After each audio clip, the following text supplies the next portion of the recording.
কংগ্রেসের টিকিট বন্টনে টাকা আদায়ের অভিযোগ বিধায়ক খলিল এবং জেলা কংগ্রেস সভাপতি অভিজিৎ পালের বিরুদ্ধে।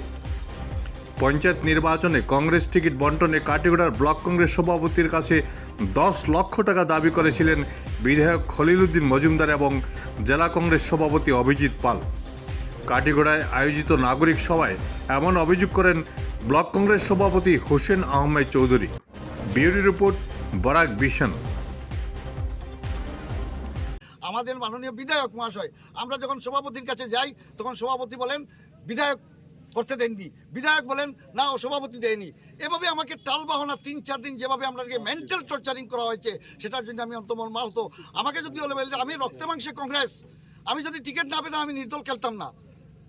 আমি টিকিট না পেলে নির্দল খেতাম, হয়তো আমার কিছু খুব বিক্ষোভ থাকতে পারে, সেটা নিয়ে আমি প্রশমিত করলাম। মানে উনি যেভাবে আমার টর্চারিং, এখন কিন্তু আমি খুব মহা বিপদে পড়েছি।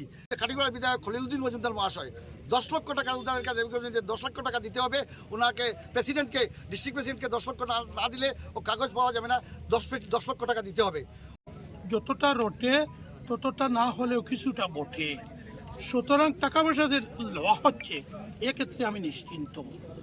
আমার অভিযোগ নয়, আমার আক্ষেপ, কত শত বৎসরের পুরাতন একটা কংগ্রেস পার্টি ভারতের বর্তমান রাজনৈতিক প্রেক্ষাপটে জনসাধারণ, বিশেষভাবে গ্রামীণ এবং বিশেষভাবে মাইনরিটি জনসাধারণ কংগ্রেসের পাশে শক্তভাবে দাঁড়ানো আছে।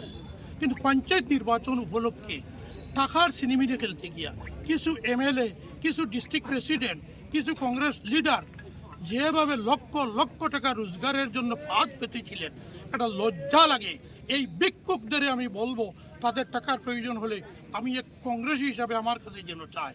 আমি আর না পারলে জনগণের প্রতি আমরা সম্পর্ক আছে, ভিক্ষার ঝুলি নিয়ে তাদের নাম করে ভিক্ষা সংগ্রহ করে তাদের টাকা দেব।